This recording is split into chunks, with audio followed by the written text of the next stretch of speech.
Buenas tardes. Decía que vamos a comenzar la actividad ya. La sección de literatura de Ateneo de Jerez comienza hoy el curso. Afortunadamente podemos hacerlo presencialmente, aunque con todas las precauciones, como ya estáis viendo.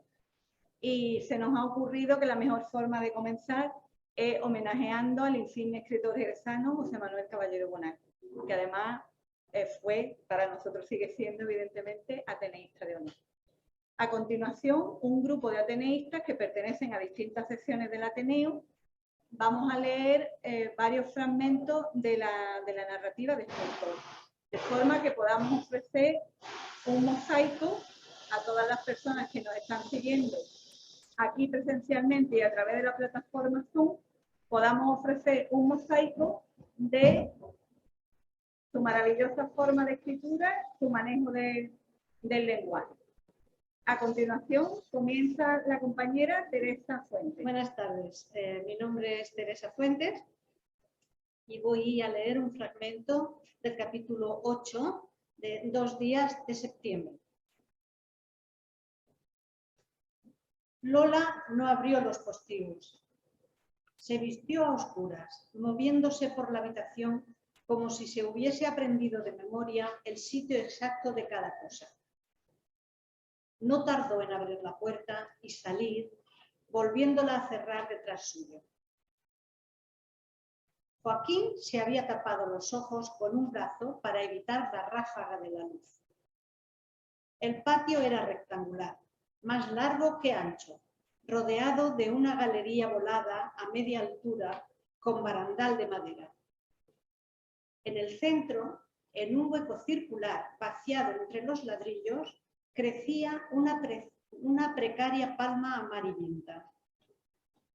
El grifo quedaba al otro lado del patio, al final de una tubería encalada que corría sobre los marcos de las puertas, bajando luego hasta unos palmos del suelo. Lola se acercó despaciosamente con una cántara en la mano y la dejó apoyada contra la pared, debajo del grifo abierto. Un hombre en camiseta se asomó a la puerta de al lado, levantando una cortinilla de arpillera que dejó recogida en una arcayata del quicio. Tenía la barba canosa y crecida. ¿Está ahí Joaquín?, preguntó. Sí, dijo Lola. Voy a ver si tiene candela. Aquí no hay ni candela. Se estaba levantando. Bueno, voy a entrar, que ya son horas. ¿Cómo se acuesta tan tarde? Eso también es verdad. Quien cantando trabaja, saca sueño de ventaja. Yo le doy ahora las cerillas. Gracias. El hombre se volvió a meter en su habitación. Lola era una mujer todavía joven, de facciones duras, prematuramente. Se había ido abandonando poco a poco, casi sin darse cuenta, como si se entregara gustosamente a su propio y obligado desaliño. Cuando se arrimó con Joaquín, Lola era todavía una muchacha de buen ver, de carnes prietas y poderosas y una caliente mirada de sumisión. Había nacido y ya mayor se fue a vivir con su hermana, que era la mujer de Vicente Corrales, el capataz de las Talegas, uno de los pagos del don Andrés. Y allí fue donde la conoció Joaquín. Si alquilo un cuarto, ¿tú te vendrías conmigo?, le preguntó un día. ¿A dónde? A donde sea. ¿Y mi gente? Que le vayan dando. ¿Tú te vendrías conmigo? Sí. Lola, con el tiempo, se fue dejando llevar por la desgana, haciéndose a la idea de que no valía la pena acicalarse y conservar la facha. Ni siquiera se imaginó que existía la posibilidad de luchar un poco contra aquella especie de solapada polilla que le iba carcomiendo de una forma tenaz e inconsciente los débiles puntales del sentir. Lola vegetaba sin apenas darse cuenta de lo que hacía y dejaba de hacer, resignándose instintivamente a su letargo. Buenas tardes. Yo soy Concha Pizarro y voy a leer un trocito del capítulo primero de Ágata, Ojo de Gato. Tras una ausencia cuyo término coincidió con los primeros indicios migratorios de las aves invernizas, volvió el normando a sus cotas marismeñas en compañía de una adolescente más bien andrajosa, de edad de 16 años a lo sumo, cuando ya él debía andar por los 38. Zafia y asustadiza, no carente de cierta agresiva sazón corporal y de una especie de huraña hermosura filtrándose por la cochambre, con cuyos menesterosos padres, deudos o pupileros, debió cerrar el normando algún ignominioso trato. Menguaba la luz sobre el chamizo cuando lo avistaron desde unos alcores, y el normando, que durante todo el camino no había dado prueba de ninguna soliviantada virilidad, amordazado tal vez el deseo por la inminencia de su cumplimiento, al llegar a la altura de una heredad de la que se había posesionado por fuero de ocupante, volvió a sentir rebrotar con lastimosa saña el empeñón de la lascivia, pero quiso asomarse una vez más, sin embargo, alta luz de la calzada antes de conducir a su medrosa compañera a lo que iba a empezar siendo cobijo de rudas y no consumadas bodas. Ya de vuelta al chozo, arrimó los pocos enseres que habían traído de Zapalejos junto al fogón y, sin decir nada que ella pudiese comprender, sin que mediara ninguna previa tramitación de intimidades, sin que mediara ninguna violencia tampoco, tumbó al adolescente sobre el petate y ya encima de ella le hurgó entre la ropa con toscas y vacilantes manos. La muchacha parecía sumisa y como alobada. Se dejó tocar y lamer la boca y el pecho con una resignada y tal vez habitual lasitud. Pero cuando el normando, ya cegado de sofoco, quiso separarle las piernas, la muchacha se revolvió poseída de una supitaña ferocidad. Y si bien ya había acabado él renunciando a su presa en las estribaciones de una prematura eyaculación, aún siguió ella forcejeando inútilmente y mugiendo como un animal malherido. No pudo pasarle por las mientes al normando averiguar si semejante repudio correspondía a un defensivo automatismo frente a alguna remota o no tan remota tentativa de estupro o a un congénito terror amoroso latente dentro de sus fueros moriscos. Buenas tardes, mi nombre es Ricardo Seda y voy a leer un fragmento del capítulo 2 de Ágata, Ojo de Gato. Estaba al caer la noche y el normando tuvo que prender una vareta untada de bálsamo de azufeifo para no dar un traspié por la ya tenebrosa oquedad abierta tras las últimas lajas visibles. Caló con tiento las paredes que casi rebasaban su altura y a poco que anduvo hurgando, un leve desprendimiento vino a descubrirle la boca medio taponada de un boquete todavía impreciso del que sacó la tierra floja que pudo, arrimando luego el hachón sin lograr ver otra cosa que una especie de nicho circular excavado en un murete de piedra. Los retumbos del pecho no lo dejaron ir aquella noche más lejos en su desatentada exploración, pero al día siguiente, con los primeros despuntes del alba activando su insomnio, ya estaba otra vez allí escudriñando y extrayendo las molidas valvas que alfombraban lo que resultó ser el arranque de un angosto túnel.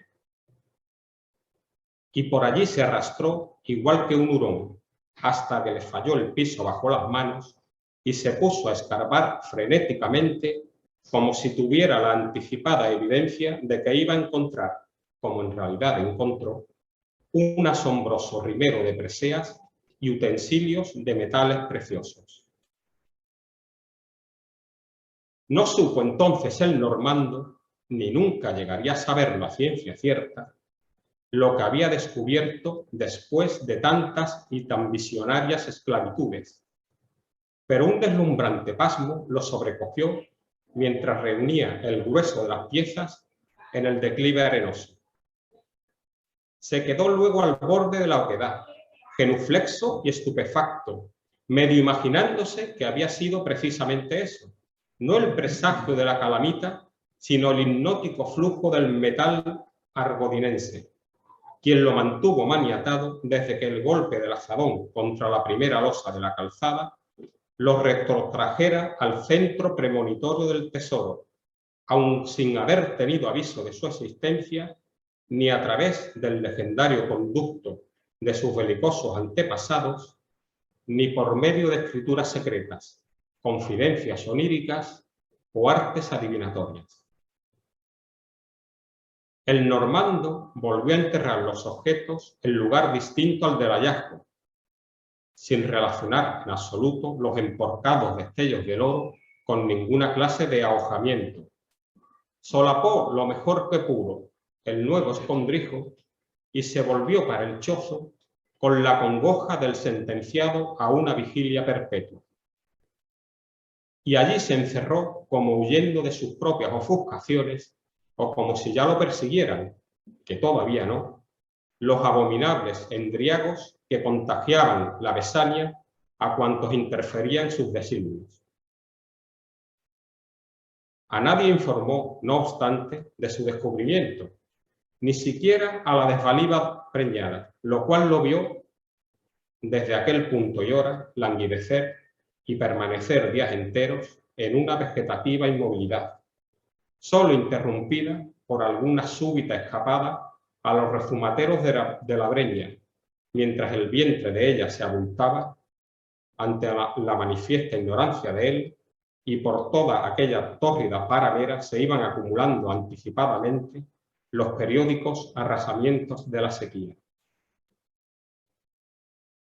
A las 34 semanas mal contadas de haber sido engendrado, vino al mundo con el cordón umbilical uncido al bramante del lincurio y sin otra ayuda que el desgarrador instinto de la parturienta, un varón de pelo de brea y ojos rojizos, copiados del ágata de los de la madre, al que dieron el nombre de Perico Chico, y que, andando el tiempo, sería legalmente inscrito en el registro del condado como Pedro Lambert Cipriani, hijo de Pedro o Pierre Lambert, de incierto segundo apellido, y de Manuela Cipriani Lobatón, presunta bastarda de Calabrés y Morisca, siendo así como se fundó, de hecho, el linaje que tantas y tan indelebles marcas vendría a dejar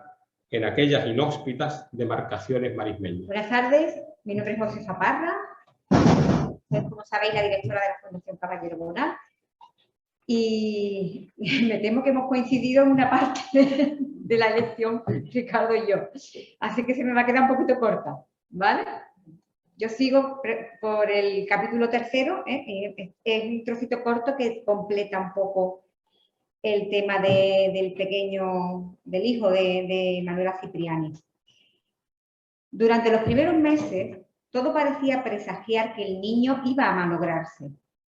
Sus 4 dispersas fuentes sanguíneas, mezcladas en aquel yermo de vientos malsanos, asediantes salvajinas y aguas corruptas, tardarían en prosperar bastante más de lo que vaticinara la ceniza de muérdago esparcida en el plenilunio sobre un tamiz de arpillera. El niño, cuya más pujante dominación biológica procedía de la misma inmunda cloaca de la marisma, no podía buscar aún ninguna clase de alianza con una tierra gangrenada por la sed, apenas cubierta de una hidrópica costra de talco, y donde los lucios aparecían cubiertos de cadáveres de peces y sobrevolados de aves impelidas a la necrofagia. De modo que el niño se consumía magro y traslúcido en su cuna de cuero de venado sostenida por 2 horquetas de ricino. La extenuada madre, que ya había conservado el meconio del recién nacido para untarse los pezones y engolosinar así al hijo con sus propios jugos, era de leche floja y tuvo que ayudarse de la más rica en grasa de una corza cautiva, pero ni aun con eso salía el niño de su escuálida fragilidad. Algo insospechado ocurrió entonces, y ello fue que el normando regresó una tarde al chamizo bastante más pronto de lo normal.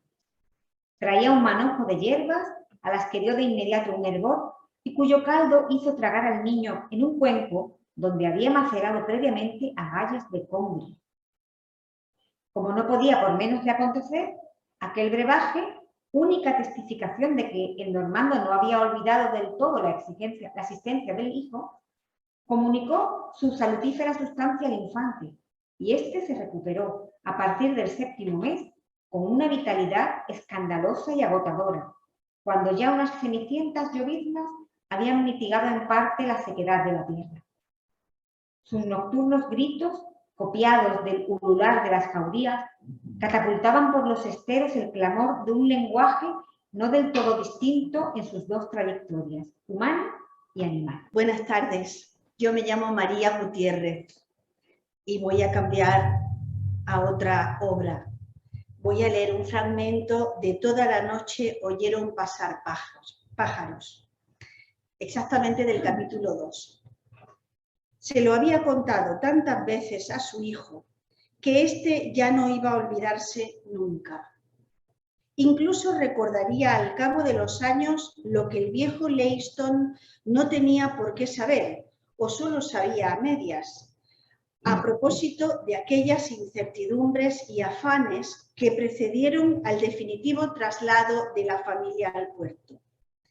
Porque efectivamente, después de toda una laboriosa sucesión de consultas, visitas y controversias, el viejo Leiston consiguió al fin lo que quería, pero primero tuvo que elegir entre 2 posibilidades. O comprar una casa en no muy buen estado de conservación, o adquirir un solar y mandar construir luego a su gusto lo que sería a la vez vivienda familiar y oficina de consignatario de buques y mercancías. Una disyuntiva que condujo al viejo Leiston a un progresivo aumento de sus capacidades coléricas y alcohólicas. La casa no dejaba de reunir, en todo caso, algunos de los requisitos que consideraba imprescindibles, a saber, que tuviese 2 plantas y que, al menos desde la de arriba, se pudiese ver el mar y, en el mejor de los casos, el puerto.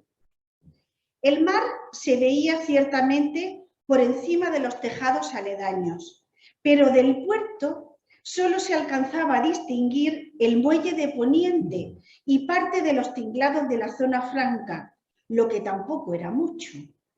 Incluso teniendo en cuenta que iba a ser preciso realizar unas costosas obras de acondicionamiento, la compra de la casa resultaba a todas luces más tentadora que la del solar, cuya inmejorable situación no era quizá motivo suficiente para contrarrestar las demoras y dificultades que llevaría consigo una construcción de nueva planta. De modo que el viejo Leiston tomó finalmente la decisión heroica de quedarse con la casa, si bien tampoco dejó de conservar una última y ambigua reserva de duda. No porque fuese a cambiar de idea, cosa nada probable, sino por costumbre de rectificar mentalmente lo que no había o pudo haber hecho. Gracias a la mediación más que aduladora del procónsul británico, logró ponerse de acuerdo con un contratista de medianas entendederas y vociferantes monólogos, con quien discutió y planificó todo lo que deseaba restaurar y modificar. La casa era de noble trazado, con una airosa galería alta volada sobre el patio central, y había sido concebida, siendo el nada usual buen sentido de algún maestro de obras que no debía haber olvidado aún las excelencias de la arquitectura popular de la comarca. Sobre este punto, el viejo Leiston se había mostrado desde un principio plenamente conforme y quiso que se preservaran con absoluto respeto los artesonados y solerías, así como el estado primitivo de los paramentos, dejando solo que se fortaleciesen las techumbres, se echase abajo algún tabique de mampostería y se adecentara todo lo que un imperdonable abandono había ido desluciendo o arruinando. Las obras duraron o consiguieron durar, según todos los indicios, bastante más del doble de lo que en un principio se había calculado. El viejo Leiston asomaba periódicamente por el puerto, cada vez con mayor frecuencia y desazón, sin que viera nunca llegado el momento de poder pensar en irse a vivir a aquella maldita casa. Conoció, mientras tanto, a gentes magníficas y desmemoriadas, de natural melancólico e irreprochable informalidad. Enriqueció su español con un nutrido repertorio de improperios locales. Rompió bastones contra zócalos y quicios incesantemente defectuosos. Volvió a emitir más de una vez aquel incongruente mugido con que anunciara, sin que nadie supiera santo de qué, su primera aparición por el muelle, y procuró compensar sus disgustos y desánimos, y sobre todo su absoluta incapacidad para la paciencia, con un considerable incremento en el consumo de oloroso. Yo soy Manuel Belmonte y voy a continuar la lectura de María con el capítulo 3 de la misma obra. Lorenzo trepó de un salto al pescante y se hizo a un lado para dejarle sitio a Ambrosio, que subió con calma detrás de él. Se veía brillar el pelaje zaino de los machos, las crines de la cola barriendo el estiércol del reborde del pescante. Ambrosio buscó acomodo en la almohadilla del asiento y arreó a los mulos sin voz, sacudiendo las riendas con un aviso enérgico. Hizo virar la tartana hasta colocarla en dirección contraria a la que tenía y enfiló a buen paso la calle de siempre. Se repetía entre los paredones el estruendo de las llantas y los cascos resbalando por las piedras mojadas. «Estoy más loco que tú, zarandillo», dijo Ambrosio, los ojos fijos en una distancia imprecisa. «Ya verás qué bien, nos va a echar los perros a los dos». Lorenzo prefirió no contestar. Se agarró con una mano al armazón del toldillo y no pensó en otra cosa que en lo intrépido de su determinación y en lo leal de Ambrosio. Aunque no hacía todavía mucho que éste había entrado como picador al servicio de don Fermín Benijalea, pariente lejano de Valerio Gazú, padre de Ambrosio, ya dejó probado con creces muchas pericias en asuntos de doma y monta. Lorenzo aprendió con él todo lo que su ávida adolescencia podía aprender del fascinante trato con los caballos, a lo que se fue aficionando desde muy pequeño a través del padre, heredero y mantenedor de una cuadra no numerosa, pero con extensa fama de selecta.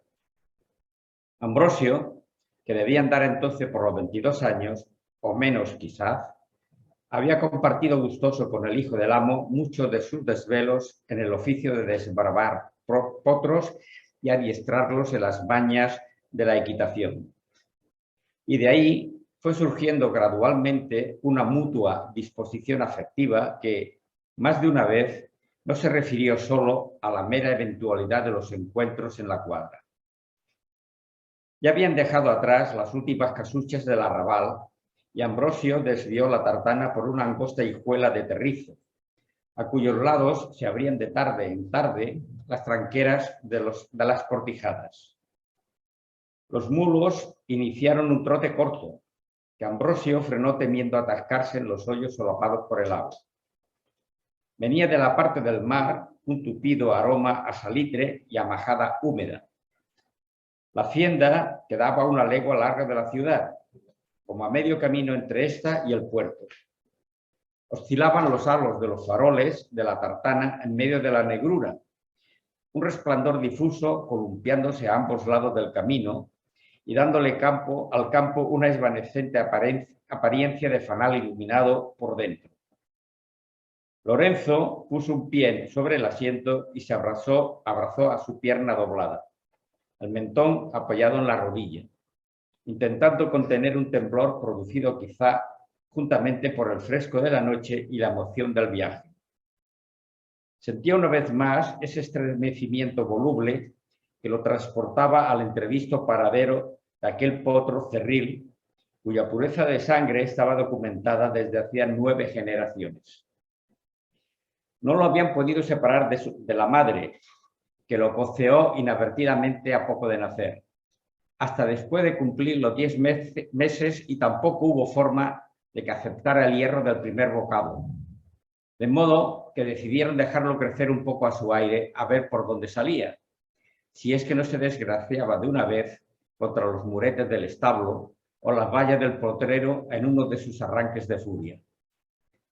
Solo admitía, y no siempre, alguna fugaz caricia, un cepillado suave de la capa por parte de Lorenzo, el único que también podía hablarle bajito muy cerca de la oreja sin que se mostrara excesivamente huraño. Y ahora andaría perdido a saber por qué barrizales del canal, chapoteando entre las sombras que acabarían por encajonarlo en un espacio más insufrible que el de su estrecho y solitario acostadero. Buenas, yo me llamo Paz Cerrillo, voy a continuar con Toda la noche oyeron pasar pájaros. Empezamos con la segunda parte, el capítulo 6. La última y generosa ayuda que prestó Lorenzo en aquel trance, una vez reintegrado al velatorio, se centró en las ya decisivas formalidades del entierro del viejo Lainston. Provisto de los permisos necesarios y forjando las rígidas suspicacias de alguaciles y cancerberos, logró que aquella misma noche quedara autorizada y verificada la incineración del cadáver. Fue el mismo David quien se encargó de guardar las cenizas en un joyero de plata esmaltada y cincelada que proporcionó a tales fines la cada vez más ausente Estefanía. Así que todo quedó dispuesto para el ceremonial fúnebre antes incluso de lo previsto. Una nítida luna menguante aparecía justamente sobre el caserío a la hora en que habría de cumplirse, y con qué apremiante confusión, la más anómala de las contradicciones de esta particular historia portuaria. Había poco viento, un sureste racheado, cuando embarcó la comitiva en el Leonardo II. Solo estaban presentes, aparte del patrón y su sobrino, David, Sagrario y Lorenzo. Ya se había dado el pertinente aviso a las patrullas costeras y el falucho puso proa a la boca del puerto sin ser molestado. Orzó luego en una airosa virada en busca de las balizas ciegas, como seguro de conocer de memoria la ruta que llevaba a la salida del canal. Flameaba la llama al filo del viento y Mojarrita enmendó el rumbo mientras el patrón cazaba la mayor para seguir ciñendo. Sagrario iba sentada a popa junto a David, una fría mano de ella posada en las de él, que permanecían agarrotadas sobre el joyero cinerario. Salía del agua un silencio expectante que parecía venir mugiendo desde una aterradora profundidad. Lorenzo no se había movido de la proa, asomado como estaba, viendo romper la mar contra la mura. Nadie dijo nada hasta que dejaron a estribor la vieja boya, a la altura de la boca del río, y Mojarrita arrumbó a sotavento. «Es aquí», dijo con la misma voz del oleaje. «Estoy seguro que ningún sitio le habría gustado más».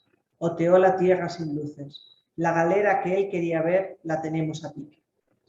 El patrón tenía los ojos acuosos, fijos en la escota. Parecía atacado de un abatimiento incurable.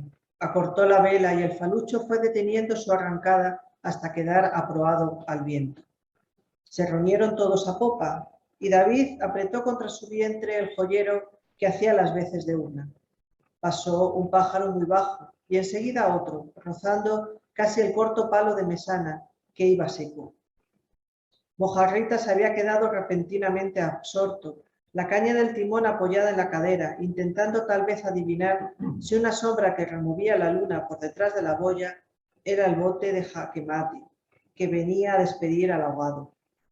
Dejó caer entonces con lento disimulo algo que retenía en la mano, probablemente un antiguo amuleto marino con el que quería contribuir al ajuar funerario del viejo Leinston.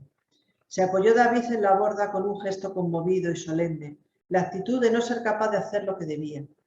Lorenzo le pasó un brazo por los hombros y supo, entre tanto, que ni las enemistades paternas ni ningún otro pasajero motivo de desunión le impedían asumir como algo suyo la dramática irregularidad de aquel rito.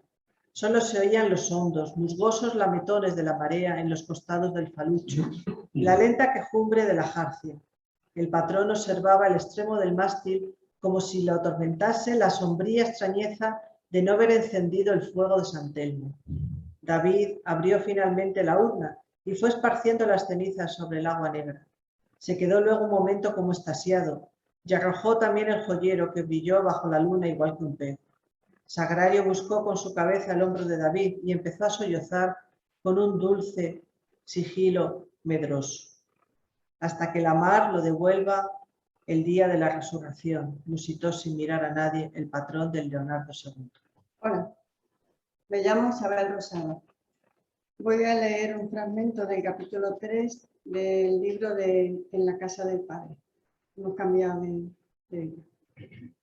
Se oyó el sordo mecanismo del postigo disimulado en la pared y antes de que éste se abriera del todo, surgió por el hueco una muchacha de rostro eminentemente ovino y uniformada de verde ciruela. Portaba con una desenvoltura que desdecía de su aspecto una bandeja de plata repujada, donde tintineaban una botella de historiado diseño, 2 catavinos y una especie de escudilla con almendras y pistacho. Lo fue colocando todo sobre una mesita central y luego servía con pulso cauteloso el vino, justo hasta las 3/4 partes de la altura de las copas, mientras se le iban poniendo las mejillas del mismo color encendido del oloroso. ¿Algo más?, preguntó casi sin voz. Tío Alfonso María se limitó a hacer un gesto negativo con la mano. Una fragancia a nueces frescas y maderas envinadas circuló dulcemente por el salón, acentuando algún moroso repliegue de la modorra. Y ya cuando la muchacha salía, cogió el deán, su copa, la contempló un momento al trasluz, removió un punto el contenido, lo olfateó una y otra vez y tomó un sorbo, que paladeó con premiosa competencia. El vino pareció merecer todo su agrado. Acabó de beber en tanto que tío Alfonso María restregaba el pie de su catavino ya vacío sobre un brazo de la butaca, los ojos apáticos y desapacibles.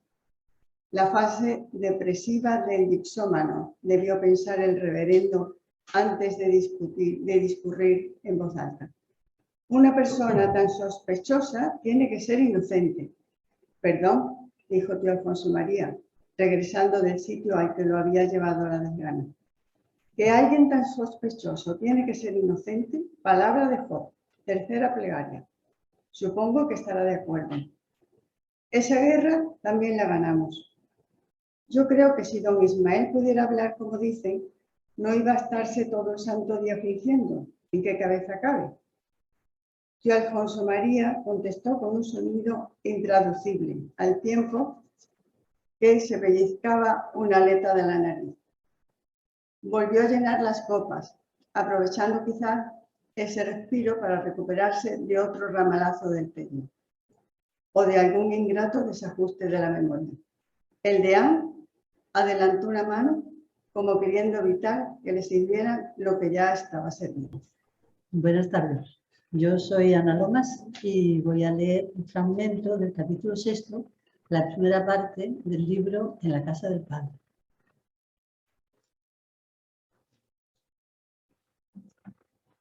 Por uno de los costados de la nave,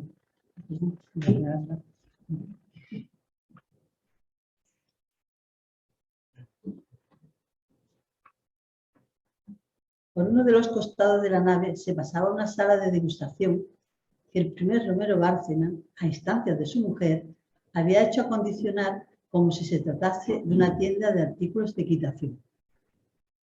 Las paredes estaban efectivamente recubiertas de arreos y jaeces, de pinturas de caballo y estampas de carruajes. Y había además una serie de enjalmas y sillas inglesas y vaqueras a modo de asientos y un milord sin capota convertido en escaparate panorámico de los productos de la casa.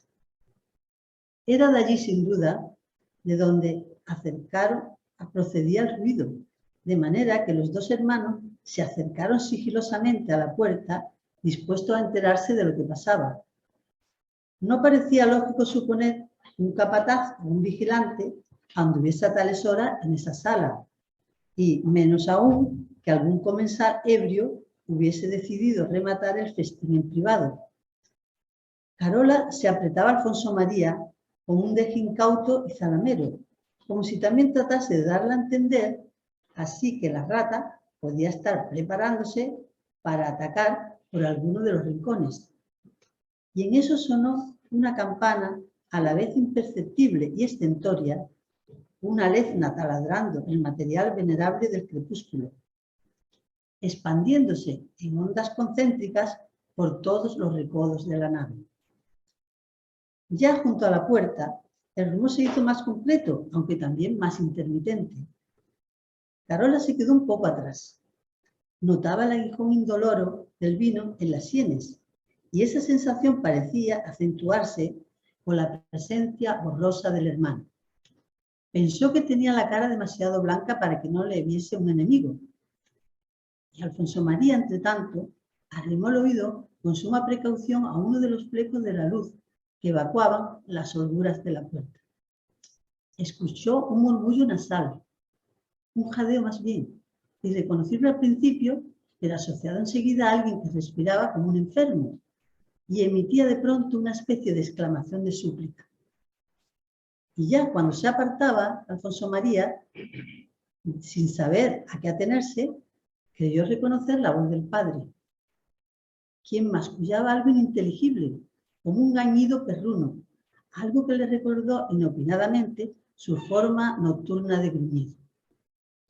Aguzó más el oído y, como no sacara nada nuevo en limpio, buscó por allí cerca algún soporte en que subirse y desde donde poder mirar a través del montante acristalado de la puerta. Carola le susurró que qué ocurría y que a ver si los iban a dejar allí encerrados con lo tarde que era y con la sombra cambiada de la rata pareciéndose a todas las sombras. Pero el hermano le hizo seña de que callase y se apresuró a trasladar a pulso una especie de bastidor que colocó junto al marco de la puerta. Se subió sin hacer ruido, medio resbalándose por la pared, hasta que consiguió asomarse al montante en una forzada postura. Lo primero que vio Alfonso María fue a una muchacha muy morena que él conocía de algo, apoyada en el borde de una enjalma y con la falda subida hasta el vientre. Opaco esplendor de los muslos pulidos. Aunque la visual era defectuosa, distinguió también la espalda del padre, quien estaba agachado y como titubeando entre las piernas abiertas de la muchacha. A Alfonso María le llegó la sangre en un entrevero de ardor y de asombro. La muchacha se dejaba caer en ese momento lánguidamente hacia atrás, las manos apoyadas a uno y otro lado de la enjalma, con la boca entreabierta y los ojos semicerrados. Y nada más hubo. Alfonso María bajó del bastidor con el mismo sigilo con que subiera y le musitó a la hermana que no había descubierto nada de particular y que lo mejor que podían hacer era irse de allí lo antes posible. ¿Acaso pensara entonces, con renuente astucia o con una vergüenza tapada con otra, que el hecho de haber sorprendido de aquella guisa al padre le proporcionaba un buen contrapeso argumental para poder escribirlo en su día con ocasión de alguna presunta culpabilidad suya? Pero, naturalmente, de nada de eso le habló a Carola, quien iba corriendo detrás de él en tanto que desandaban las naves, los patinillos, la galería del escritorio. Fuera ya estaba negro. Hola a todos. Mi nombre es Curro Arroyo Trillo y voy a leeros un pasaje del libro En la casa del Padre, capítulo 13, en concreto, la confesión de don Ismael. Mi nombre es Ismael Navarro Codolá y escribo esta confesión en perfecto uso de mis facultades mentales y con la esperanza de que Dios, en su infinita misericordia, y los hombres en la suya finita, se dignen perdonar a este miserable pecador. Es mi voluntad que el presente escrito se entregue a doña María Romero Bárcenas. Ella fue siempre quien, con mayor benevolencia, acogió a este indigno ministro del Señor mientras sirvió como capellán en la casa. Yo casé muy joven con una moza castellana, de nombre Marcela Retortillo y de edad de 19 años. Era ella de natural, afectuoso, y siempre me esperaba despierta al volver de mi trabajo, el cual era entonces el de celador nocturno en una fábrica de botellas. No me dio hijos, Marcela, o no tuvo tiempo de darme, pero sí alegrías y muchas, que pronto iban a ser amarguras. Después de muchos días de recelos y de no querer rendirme a la evidencia, quise comprobar de una vez que por todas las que me temía. Y lo primero que hice fue ponerme a vigilar la casa cuando normalmente tenía que estar en mi trabajo, con lo que vine a salir de dudas y a entrar en aborrecimiento. Mi esposa me engañaba con el hijo de un talabartero de mi misma calle, Alcauciles. Lo vi entrar y salir de mi casa por 2 veces, y yo aún me resistía a admitir semejante traición. Hasta que una noche me decidí a espiar más de cerca a los adúlteros, y si no llegué a verlos, sí los oí entregados a sus bellaquerías. A partir de entonces, yo era una fiera acorralada.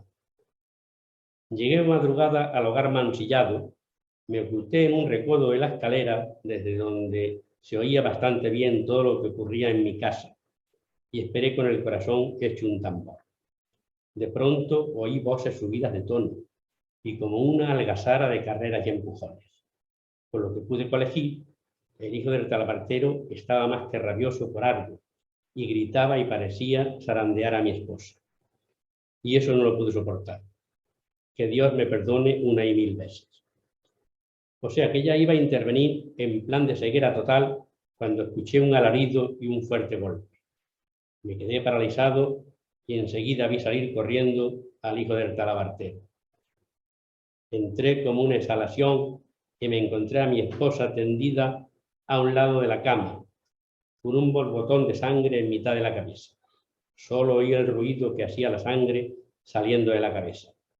Ciego como estaba, descubrí en el suelo una mano de almirez ensangrentada, y ahí quiso Belcebú que me perdiera, porque me acerqué al cuerpo de mi esposa y noté que estaba viva, y entonces cogí con un pañuelo la mano de almirez y le golpeé en el mismo sitio de la cabeza hasta que se fue apagando poco a poco, y al fin dejó de respirar. Salí de casa y anduve sin rumbo y sin darme cuenta de nada hasta que con las primeras horas recuperé también las mías. Era la hora en que yo solía volver de la fábrica, así que regresé al lugar del crimen como si tal cosa, y me puse a dar gritos y a pedir socorro, con lo cual se despertaron los vecinos y alguno se fue a avisar a la guardia. Nadie dudó que el asesino era el amigo de mi esposa, al que yo había visto más de una vez por allí en sus merodeos. Ni siquiera lo dudó el propio amigo de mi esposa, que la había dejado por muerta. Mi arrepentimiento ha sido tan largo como mi penitencia y mi cobardía. El único asesino soy yo, y además por partida doble, porque también dejé que mataran a un inocente que tampoco es que lo fuera. Ahora ya solo me queda confesarme a las puertas de la muerte y pedir con toda humildad una oración por mi alma. Que Dios nuestro Señor y su Santa Madre se apiaden de mí y me acojan en su seno. Buenas tardes. Me llamo Pilar Castro Rodríguez y voy a seguir con un fragmento del capítulo 19 de La Casa del Padre.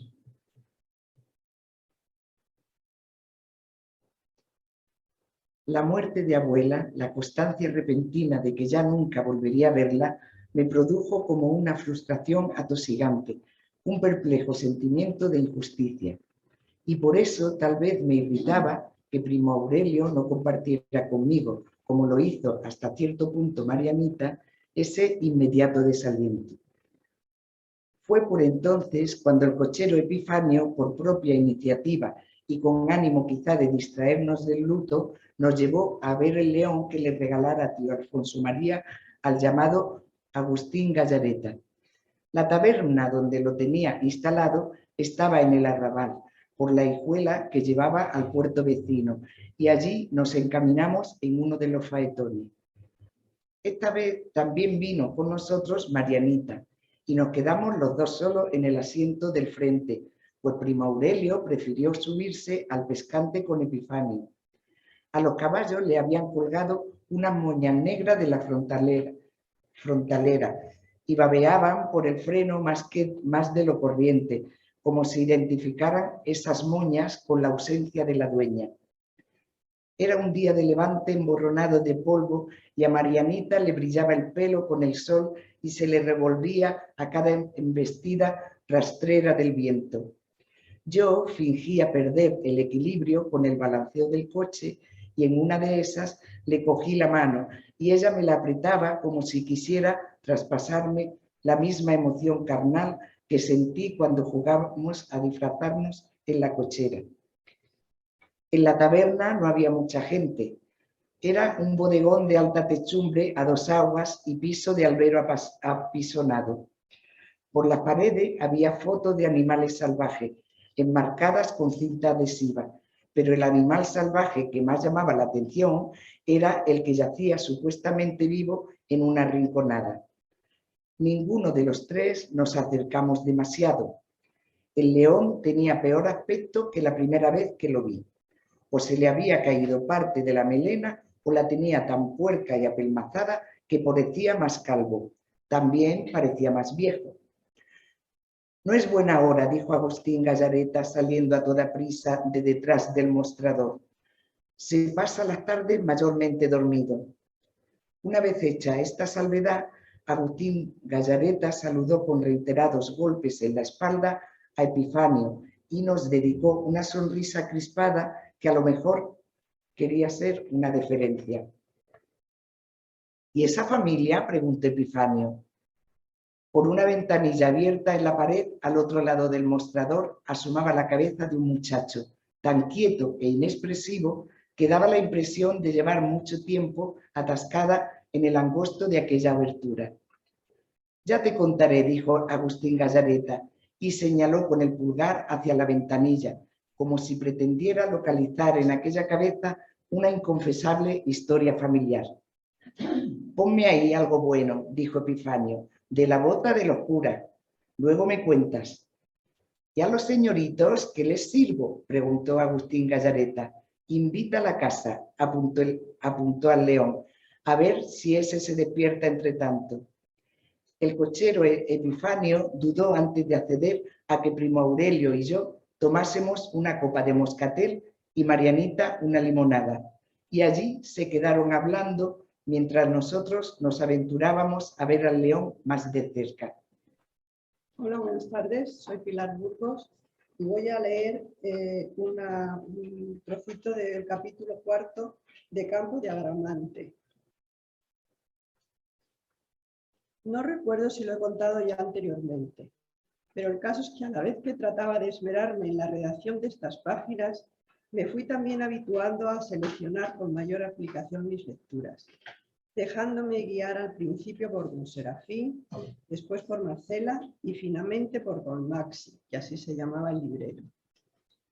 Un suministro de ideas y de diseños de ideas que me fueron emplazando en una ufanía de creerme en posesión de unas claves informativas normalmente vetadas al común de los mortales.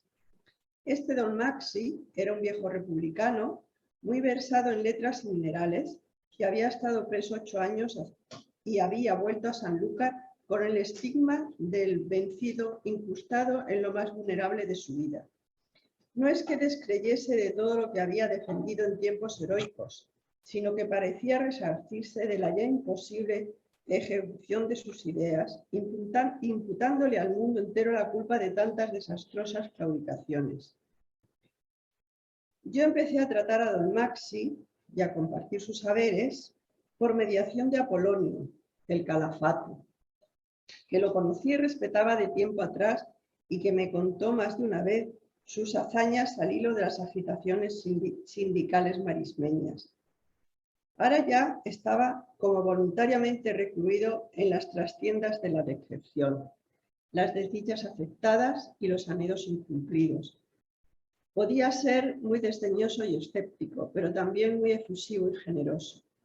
Alardeaba incluso con furia de no querer enterarse de nada de lo que ocurría, y sin embargo estaba al tanto de todo. Montó su librería como podía haber montado su propio funeral. Hasta en eso actuó como al dictado de no sé qué ensueños vindicativos. Don Maxi estaba como solía, sentado ante un secreter que ya debía llevar 100 años de portillado y leyendo un voluminoso libro que cerró muy deprisa cuando me oyó entrar, como si se tratase de impedir que lo descubriera en tan prescindible ocupación. Se ladeó laboriosamente para mirarme por encima de unas venerables gafas de amanuense que tenía como injertadas en la nariz y dijo al tiempo que yo le saludaba: creí que se había borrado, nunca quiso tutearme. Estuve enfermo, repuse, me picó un mosquito de ciénaga o algo así. Lo sé. No hacía ningún frío, pero él llevaba puesto un jersey marrón de cuello vuelto y una bufanda negra de longitud innecesaria. Mi nombre es Toñi Rojas y voy a leer el preámbulo de Campo de Agramante. Y fue entonces cuando oí otra vez el alboroto creciente de un pino recién talado, un brusco rozamiento inicial y un encontronazo seco y como catapultado hasta más allá de la pineda en ondas concéntricas. Miré al lugar donde parecía proceder el ruido y solo vi la oscilación brumosa de la enramada, apenas verdeando contra un fondo de manchas opalinas. Medio distinguí también, al otro lado del talud, la silueta de unos leñadores desbrozando un tronco con las motosierras. La imagen del árbol cayendo debió de surgir a renglón seguido, pero tuve la impresión de que había tardado varios minutos, 2 o 3 por lo menos. Era un árbol de buen porte, pues ya había abatido los más pequeños de alrededor para que aquel no los dañase al caer.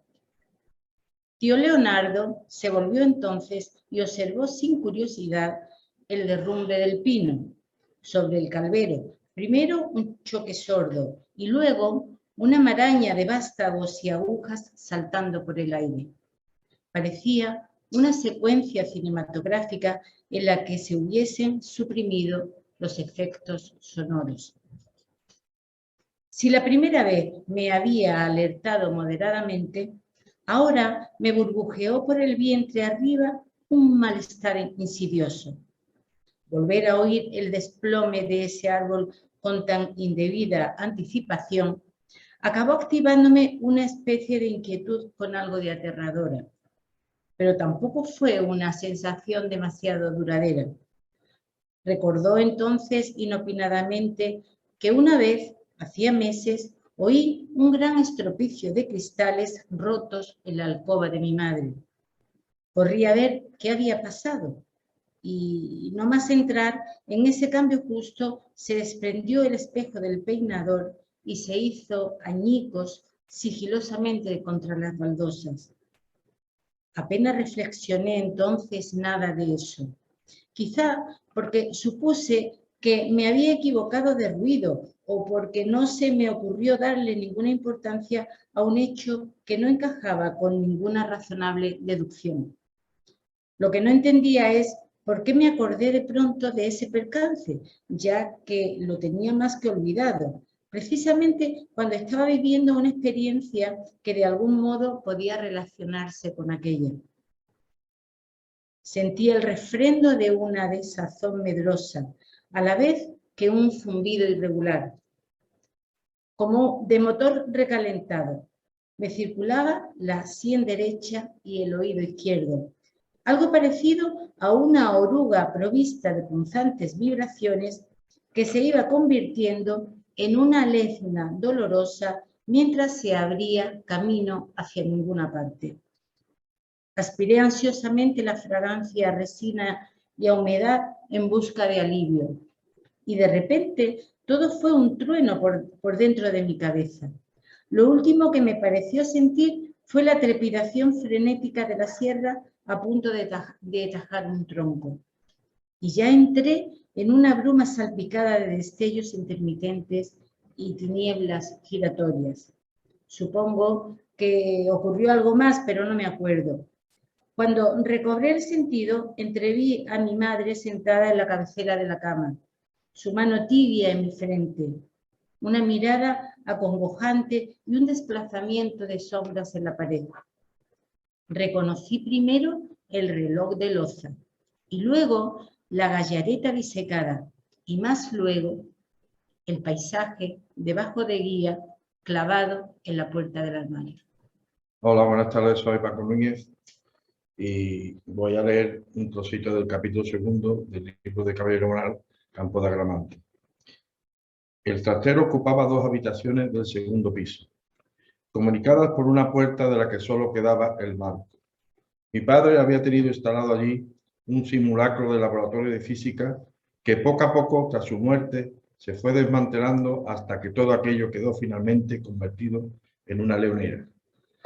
La imagen tornadiza, la decrépita representación de lo que también había sido para mí la vida de mi padre, apenas unos gestos copiados de otros gestos de fotografía evanescente. Una presencia cada vez más distorsionada por una bruma remota, una improbable concordancia afectiva. Anduve curioseando un poco por allí, quizá adecuando también mi memoria a esos enseres en desuso que remitían a ciertas destartaladas confluencias del pasado. Y fue así como encontré en el cajón de una mesita renga algo que no había visto nunca y que debió de atraerme por algún recóndito preaviso de la voluntad. Era una cajita de cartón floreado, con forma paralelepípedo y cantoneras de nácar, como las usadas para guardar abanicos. Aparecía envuelta en un papel de China medio roído y atada con una cinta que pudo ser azul y ya era incolora.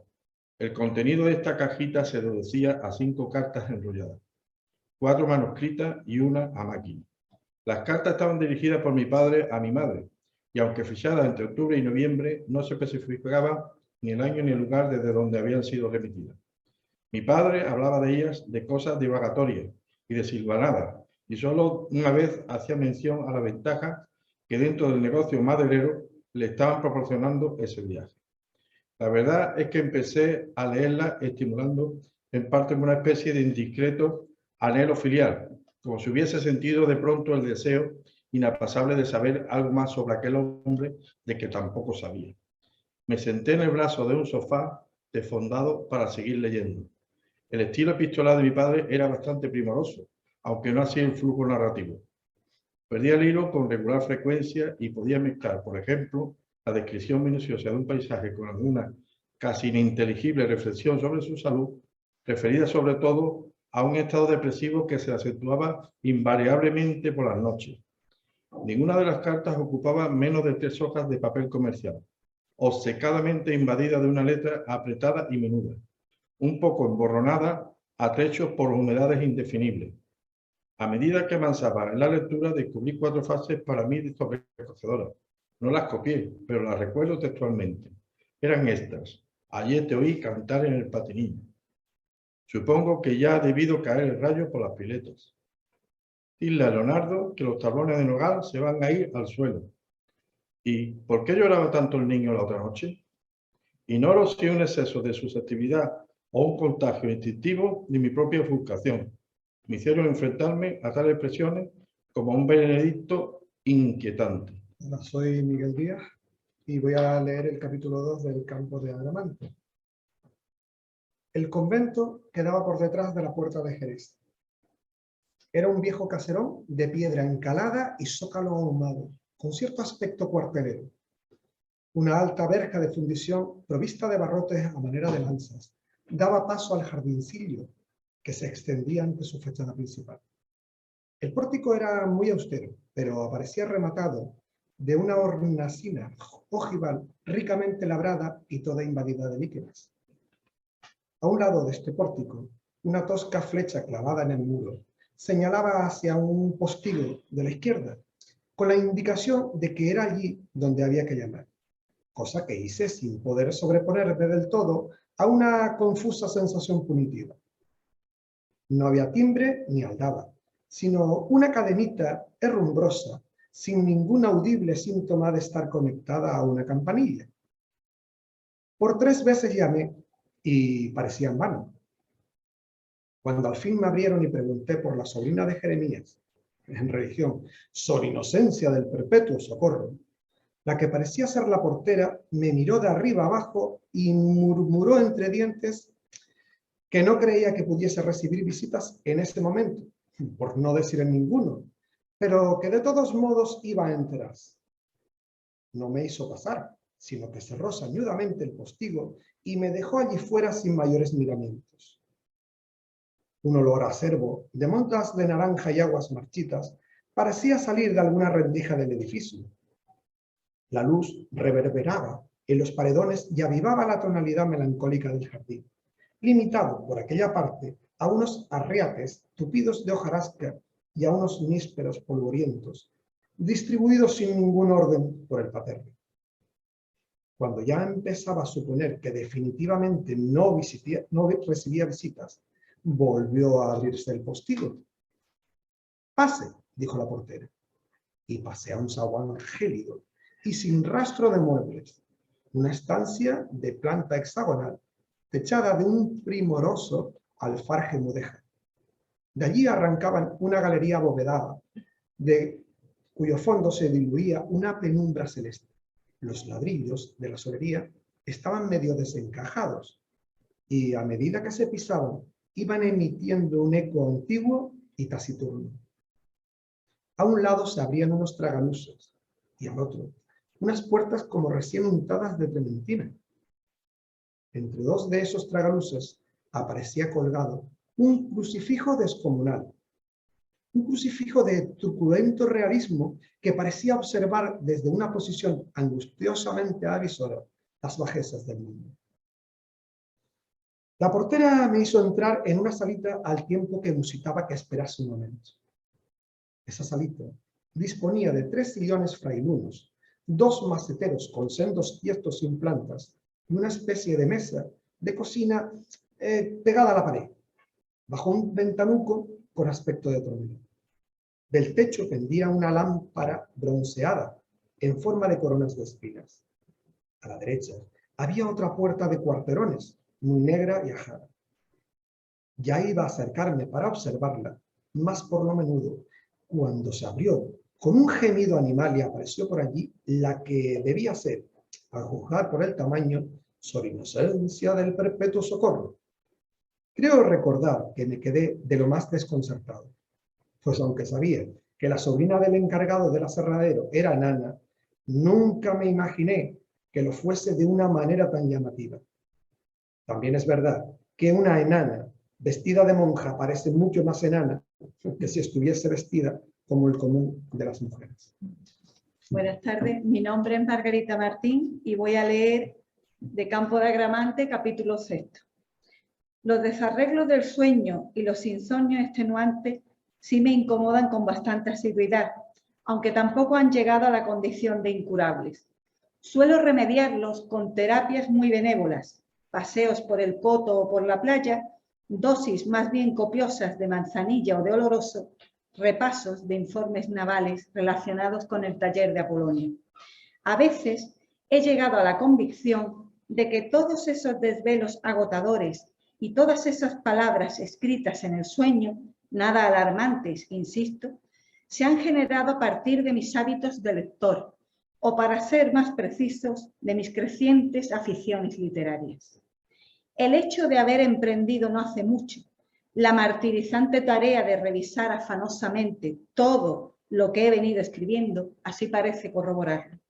Hasta he llegado a corregir los pasajes más deslavazados y farragosos del texto, suprimiendo torpezas y reiteraciones expositivas, y dándome cuenta, además, que ni siquiera aproveché con una mínima pericia el recurso de la prolexis en mi manera de resolver la continuidad de esta historia. ¡Qué estupidez! La verdad es que tampoco importa mucho. A lo mejor todo eso tiene algo que ver con un febril comentario del Lobo Larsen que leí hace tiempo y que ha acabado por convertirse en una conclusión maniática. Mi error fue abrir un día un libro. Con este fragmento terminamos este sencillo homenaje que hemos querido rendir a José Manuel Caballero Bonal. Quiero dar las gracias a todos los presentes, a este grupo de locos enamorados de la literatura y por supuesto también a las personas que nos han seguido a través de la plataforma virtual. Y quiero dar las gracias muy especialmente a Josefa Parra por sumarse a esta actividad. Pepa sabe que es una más de nosotros. Y quiero también que te lleve la admiración, el testimonio de la admiración y el cariño que tenemos por José Manuel y por tu persona, por supuesto. Así que muchas gracias, creo que todos nos merecemos un aplauso.